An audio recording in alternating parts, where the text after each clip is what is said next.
Welcome to the Light Her Project podcast, Real Women. Real Talk. I'm Rachel Strella. And I'm Vixen Divine. Welcome, welcome. So we're on episode 5. This is amazing. Ooh. Season 2. Let's check in, how's your week going so far? Well, I'll tell you, I have had a fantastic week as normal, but a little bit more. See, I got early Mother's Day presents. Aww. So I think they kind of had to ask, for this, what I wanted. So I got 2 things. One from my son. I got the Dyson Airwrap hair styler. Ooh. Yeah. And that sounds nice. I got an ice cream maker. I know that may not seem, but this is like the what is it? Ninja 11-in-1. It makes these fancy coffee drinks, and it makes gelato and ice cream, and so many experiments to be had. Oh boy. Well, call me when it's done. I'll come over and I'll have some. No problem. Taste testing. Well, that sounds wonderful. My mom just got her Mother's Day gift from me today. So, yeah, tis the season. Happy early Mother's Day. Yeah, about that time. Thanks. My week's going great, by the way. Normally, there's always like doom and gloom over here. But, I always try to do something with circumstances. And as you know, I had that scare with breast cancer. Right. And right. I decided to write about it on my blog. It's a very comprehensive piece. And, it might be a little controversial to some, but I've gotten really, really great feedback about it. And hundreds of people have read it and I'm still reading it. So I think it's going to help a lot of women. And that's important to me. It is. I mean, a lot of people have strong feelings about it, yay or nay. They just had super experiences and they're so glad they did it. And some people are like, why am I ever doing this thing? So yeah, people have strong feelings about it. So I think it will help people. Yeah. Okay. I'm excited. I'm writing is my thing. It's my jam. So I'm excited. Yeah. All right. Well, today's topic is all about self-care, and we're really going to touch on too, like the risks of, neglecting that self-care and what that looks like. So this topic seems right up your alley, Vixen. Love it. So we're really going to unpack that, but we'll start out with a little activity, which has been going well for us at the beginning of these episodes. So we both took a quiz from The Blissful Mind. So theblissfulmind.com. And this is about a 3-minute quiz. It asks 7 questions. It's so simple. Yeah. So I highly recommend just trying it out if you're curious about kind of your self-care regimen and what that could look like. So for me, my results, it wasn't anything I didn't expect.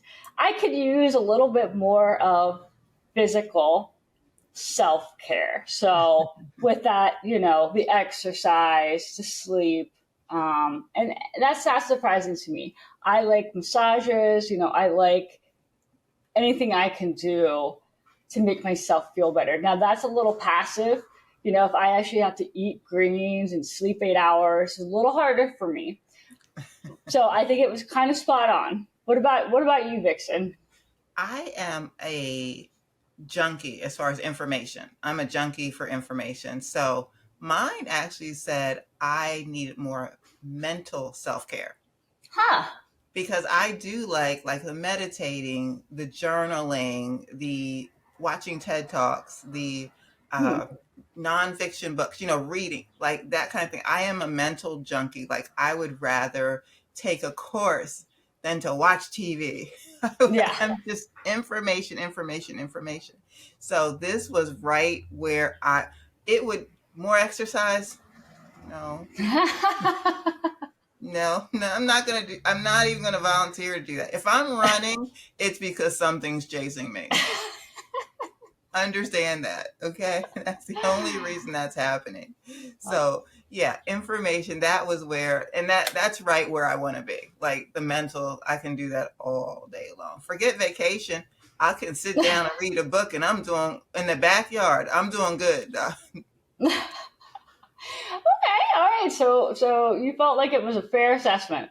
I do. I do. Okay. Well, I totally encourage everyone to try it out. And one of the cool things too is it gives you specific self care ideas. Like it says for me, eating meals at regular times, drinking more water, going for a walk daily, stuff like that. So it gives you a couple of tips. It even gives you like a playlist for relaxation and stuff. So kind of cool. That's good. All right. Well, let's just kind of dive into this topic a little bit. Vixen, you're probably the best person to really talk about what exactly self care is. Self-care, I think when people think of self-care, they always think of, okay, self-care, they got to go to the spa, they got to, put cucumbers on their eyes. And now, don't get me wrong, that is an aspect of self-care, but that is not all that it is. Right. What self-care really is something to bring you mentally and physically down back to homeostasis. Mm. And homeostasis means when your body is in exactly the way it's supposed to be. And now, at least in the United States, most people, I don't mean if you like live on a farm or something, but most average people are living with high stress on a daily basis. Gotta go, gotta get it done, da da da da da da. And that is not their, like you say, your jam. That is not their jam. They are there because they have to be.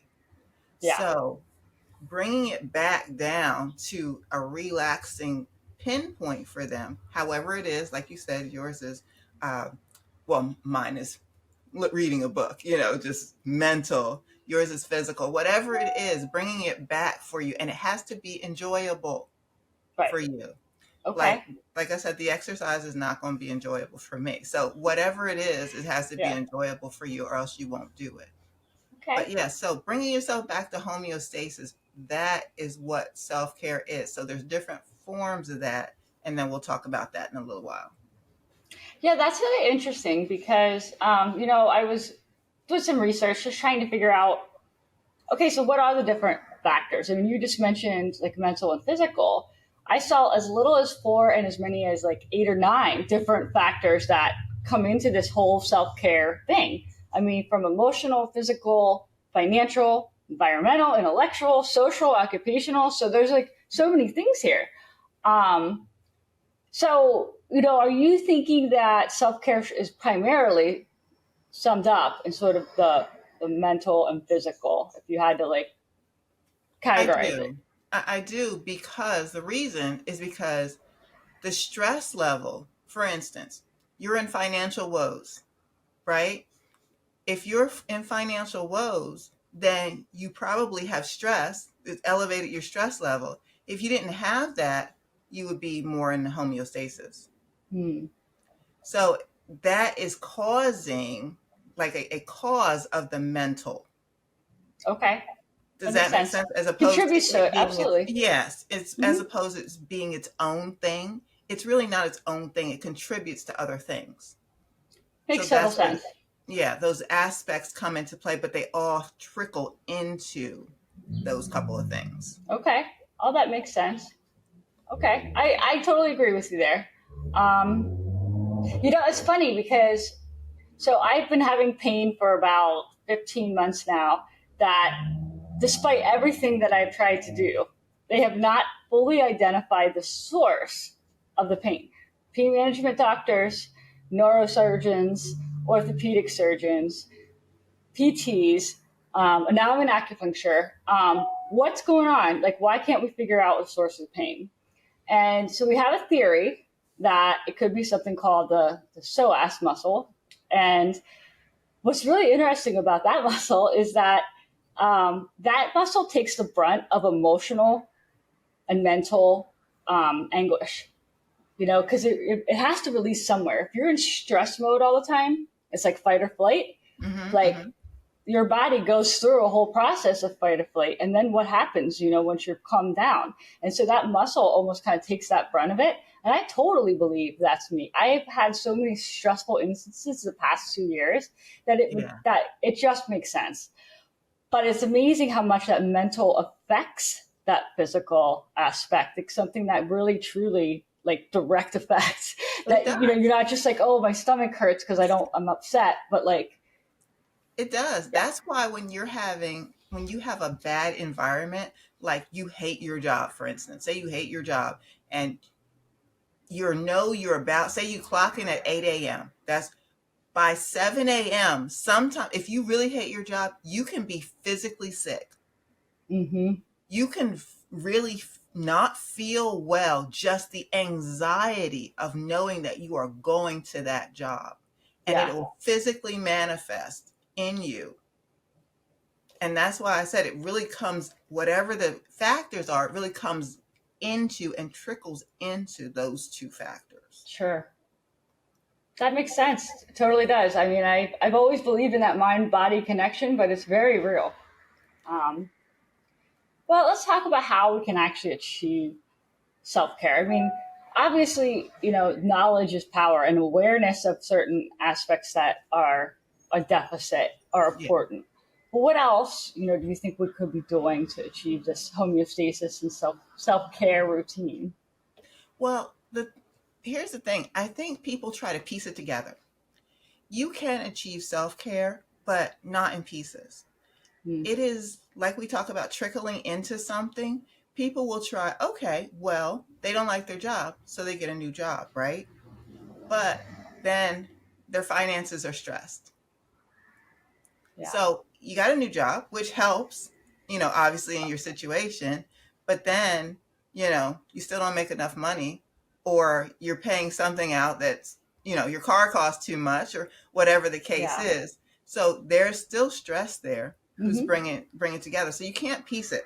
If you're going to get treated or you're going to try to get yourself into homeostasis, you have to honestly evaluate the whole you yeah, and find out your sources, because it's going to be more than one, your right. sources of where you're not in balance. Hmm. Makes total sense. Okay, so let's talk about our favorite, self care kind of routines or things that we do. I know I personally, I love massages. This that passive relaxation, and I'm a tense person and I'm an intense person, so that goes right to my shoulders and neck. I have an at-home sauna, which I use at least 3 or 4 times a week, and I love that because just sometimes you just feel good sweating. And I'm like you. I mean, I exercise, but it's not my favorite thing. Like, gives me that feeling like I did something by just sitting there. What about you? Just sitting there, huh? Okay. I'm going to work on something that, you know, I heard about this thing called lazy yoga. Did you ever hear about Did you ever hear I about heard of hot yoga, not lazy yoga. I've heard. Okay, so I haven't tried it yet. I'll keep you up to date on that. But Okay. I'm like, lazy yoga. Okay, this is interesting to me. The fact that it has lazy in front of it. Okay, Hmm. that's something for me. But what I currently like to do for self care is it gives me actually a pick me up if I do my skincare. Hmm. If I do my skincare, it gives me a pick me up because I can see the difference before and after. Hmm. I Okay. love to see that. And I love to create something. I love to be on the computer and create, Hmm. uh, a PDF, create a website, create, although as intense, because I'm not the best at it, as Yeah. intense as it is for me, um, I just love, to me, I'd much rather do that. For me, that getting something done, getting something accomplished is like for me self care. I got it done. I did it. I get And it. for me, that's a mental win. Yeah, yeah. I mean, I definitely agree with that. And that was actually one of the questions that they asked on that quiz. What gives you the most satisfaction? And it could be a myriad of things, but one of them was like, accomplishing something on your to-do list. Yeah, that's So me. I'll agree with that, but I find like, especially in my job, I go down 5 different rabbit holes for every one project that I try to accomplish. And sometimes it's like by the time I'm finally done with that project, I'm wiped. So that sense of accomplishment is kind of like goes out the window. Okay, okay. I started recognizing rabbit holes. And just about halfway down the hole, I say, okay, I see I'm in a rabbit hole here, and I back out. I have Good. learned to back out Yeah. because I you don't always spend. have that opportunity, but I get what you're saying. Sometimes you can really go too far down that rabbit hole, and then you're like, wait a minute, I don't know how to get back. Well, here's the thing. I start and I want to create a homepage for my website, but suddenly I'm creating a PDF on how to do, one thing that was one aspect of the website that I didn't even, I'm like, oh, okay. So I never got that done, the homepage done, but I got something completely different that I didn't even know I needed. Ah, yep. Tends to happen. This is why I let people do all that stuff for me because I'll overthink it. Now, I will say I do that with writing, and writing is an outlet for me. It's a huge outlet, but it also can create anxiety because if you're a writer, you know that every word like matters, and I feel like every Hmm. word like it's a permanent thing. Writing, there's a Right. permanency to it. So like every word has to be perfect. So I can easily spend what I intended maybe 2 hours on a post, like 20 hours later, overanalyzing one part of it. Yeah, I get that. But Yeah. hey, it's an outlet. Like I still think there are, things that are like painting or whatever it is that is kind of enjoyable, but can also be something that is just a creative outlet for you that can be self care. It can. Creativity can totally bring your mind down. Yeah. It can take you, especially if you're not just creating something, you are actually a creative person. It can Yeah. actually bring that spirit out of you, and it can be such a calm and such a relaxation for someone to do that if that's Mhm. their thing. That's their thing totally. I own the fact that I love coloring, and I'm 43, but I love. You give me a coloring book and crayons, I'll go to town. I like coloring. It's an outlet for me. It's like something I can do, and I feel fulfilled. I don't know why. So you know what? I like that creativity. I like calligraphy. Oh, okay. Yeah, I like the calligraphy. I think that's so creative, but it actually gives me anxiety to do it. yeah. I bet So, there's a so perfection to it. no, not even that. No. What it is if I'm doing something like calligraphy or coloring or something like that, as creative and as beautiful as it is, the anxiety is where I feel like I'm wasting my time and I could be doing something else. Oh, Hmm. I could see that as somebody who's like a chronic overachiever. When Hmm. I do things that are more of a hobby, you almost sometimes could feel like guilty. Like, should I be doing something Hmm. like a little more productive? But you have to remember that is productive. You need an outlet. Like, you need that. So, hence why I say, it's the mental self care. That's why I can totally relax, even though it seems like work Yeah. to be learning that new thing. I really feel at peace and accomplished in learning that new thing. Hmm. I could see that. Strange. Well, self care, man. I know that I feel women struggle with it more than men. But before we even go down that rabbit hole, let's talk about what happens when you don't engage in self care. What do you think, Ooh. Vixen? When you do not, so this means, okay, let me tell you what that means. When you don't engage in self care, what that means is you are doing things continuously and over that don't serve you. Mm. They don't serve you. It gives you anxiety. It is something that you probably have to do for other people and you're not doing for yourself. So yourself, you are in a constant state of woe. Mm-hmm. So you haven't taken the time to stop. You haven't taken the time to be at peace with yourself, no matter how, whatever your form is, you haven't taken that time. Now, physically, remember we talked earlier about that physical, how it shows up? Mm-hmm. You can actually make yourself physically sick. Mm-hmm. I You can believe it. you actually can. I've seen this in the nursing aspect of my career. You can, and people see it as that syndrome that doesn't exist. When people say, "Oh, I'm in pain," but nothing, you don't see anything. It doesn't show up on Mm. anything. It doesn't Oh, show. I am in pain now, just for the record. Just kidding. They can feel it, but it really doesn't physically exist I until get you it. make it Yeah, exist. that's Because interesting. your body does its best to make you feel good, to keep you in check, but it can only go so far. Right. And once you keep doing it over and over and over again, it just can't hold it anymore. Mm-hmm. So Yeah. so physical is a big aspect. And then there's the mental. There Mm. is the mental breakdown to where, not necessarily complete breakdown, but to where you get to the point when you just can't take it anymore.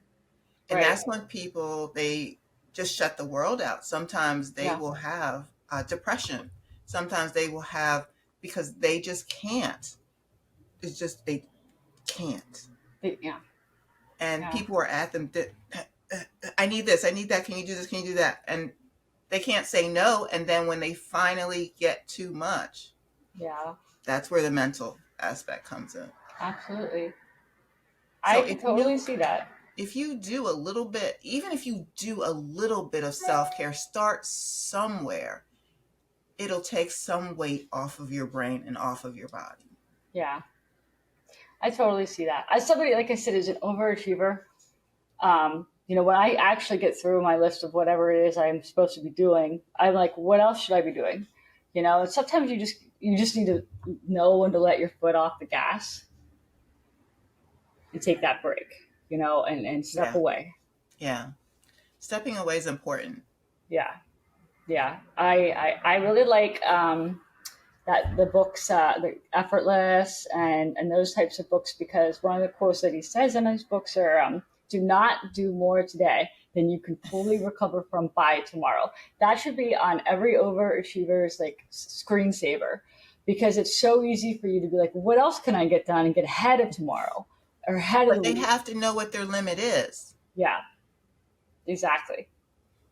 And And that that's, I don't think it's an awareness. I really think it's an awareness. And it it's not till is. you hit rock bottom or something happens that it's too much that you actually address it. Yeah, if you are an overachiever, a go, go, go, go, go person, then you will just keep going and suck it up. And you think, later, later, later, Yeah. and you will hit bottom. But I am encouraging all those people who are listening, if you're that person, understand that you haven't hit rock bottom yet, but don't wait till you do. Yeah. It's so much easier to Yeah. do one or two, 15 minutes of something, then when you hit that rock bottom and you are at that capacity, it's harder to get out of that. Yeah. And sometimes, honestly, those are places where we don't want to be. We're talking depression, we're talking suicide, we're talking Right. really mental health. That's not somewhere that you really want to be. No. No. And when you figure it out too late, like you're kind of beyond, I mean, that's just not a place that you can come back from easily. No, no. So, I mean, let's face it, I think that women obviously probably take on a lot more as far as what they they take on in day-to-day life, Yeah. and they tend to put themselves last, so I think that there's a neglect there sometimes. So, what do you think we can do to get the ladies to like start being more aware of this, to take care of themselves a little bit more? Well, a lot of times we're taught that. We are taught to take care of other people. And Yeah. then there's the motherly instinct where you take care of other people. And then they're grown, but you're still taking care of other Yeah. people. So it is something that you have to recognize. It is a physical awareness, as you spoke of awareness, that of what you're doing. Because Hmm. just to look at it, you don't recognize it as a bad thing, Yeah. because there in most societies this is how it's taught, Right. so this is very accepted, Hmm. and in some cases you just don't even say anything. You are not supposed to talk about you. If something is wrong with you, no, no, no, no, no, no, no, that is not No, acceptable. not No, proper. no. So you have to take a stand. You have to Hmm. understand, even if it's a silent stand, and you go into your room for 15 minutes, or you just, I mean, if they notice that you disappear for 15 minutes, there's an issue anyway. Yeah. You know, you should be able to go in some space for Yeah. 15 minutes and do something that you like. Totally. Totally. Um, what's what prompted me to even talk about this whole episode topic was Lindsay Lohan randomly popped up on my feed on YouTube, and I like fall asleep on the couch. I wake up in the middle of the night. I can't get back to sleep when I go upstairs to bed. So I'm scrolling, and I'm like, wow, I haven't heard that name in a while.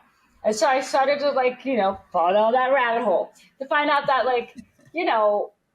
she's back, and back in front of the camera and back in business. She took a long break there, but if you think about what you remembered of Lindsay Lohan, probably wasn't the best stuff. It was DUIs and fights and drama. And she totally turned her life around, and she struggled with sobriety, and she's been in recovery, but she's healthy, and she just had a baby not too long ago. But what was interesting to me was I last Sunday I was on Instagram. I started following her on Instagram, and she was like, Sunday self care, tips like journaling and read a book and yoga. And I'm like, who are you? What happened to you? Like, this is interesting. And it was actually refreshing. So I've been following her, been interested in what she's saying, always an advocate for people who have turned their life around in some aspects and have come to the other side to tell other people their story and help other people. And I think that I never would have said 20 years ago that I think that, Lindsay Lohan is an inspiration. But I do think Right. she is, and I mean, not even like just 10 years ago, I wouldn't have said that, But she's definitely turned a new leaf. I think she's an example. She's an example. Remember we talked about hitting rock bottom? Mm-hmm. Yeah. That, if you think about her story, if anyone recalls, and if you don't understand what we're talking about, feel free to Google this. But she was at rock bottom to the point people didn't want to work with her. Yeah. She wasn't showing up. You didn't get a lot worse than that. How she was. So the fact that she was able to, and I'm sure with help, that she was able to turn her life around is something uh, definitely inspirational. But one thing to note is, as lay regular people, we don't always have that same type of help Yeah. that, the people around us. So it is important that you find uh, one or two people, or for me, I'd probably find an online coach or something, you know, but someone in some way to help you get through it. Yeah. Recognize wherever you are. And if it's not a good place, recognize where you are and get some help here. Don't wait till the end. And there's different levels of help. It may be something as small as a course, like an online course, for Yeah. $30. But it could be as much as $1,000 a month for the best online coach, or whatever you can do in the middle there. But don't wait till you get to Lindsay Lohan status. Yeah. Yeah. Because she had help getting back, I can assure you. And it wasn't the $30 course. No, absolutely. And a lot of the celebrities that have done that, they have had that support, both with people in their lives, but also financially and otherwise. So, first thing is recognizing it, and then not being afraid to ask for help, whatever that looks like. Yeah. Absolutely. I didn't want to get out of bed this morning. I had a bad day yesterday. And you know what? Vixen says, I'll give you 1 hour and then you got to get up. I said, all right, I'm going to hydrate and reset. But sometimes you just need somebody to be like, you're allowed to have a pity party for yourself for an hour, and then you got to get back on the horse. Time to get ready. New day. All right. Well, this was a great topic, and thanks to everybody for tuning in to the Light Her Project podcast. As always, you could follow our conversation online with the hashtag. In the meantime, keep it real. Real women with real talk.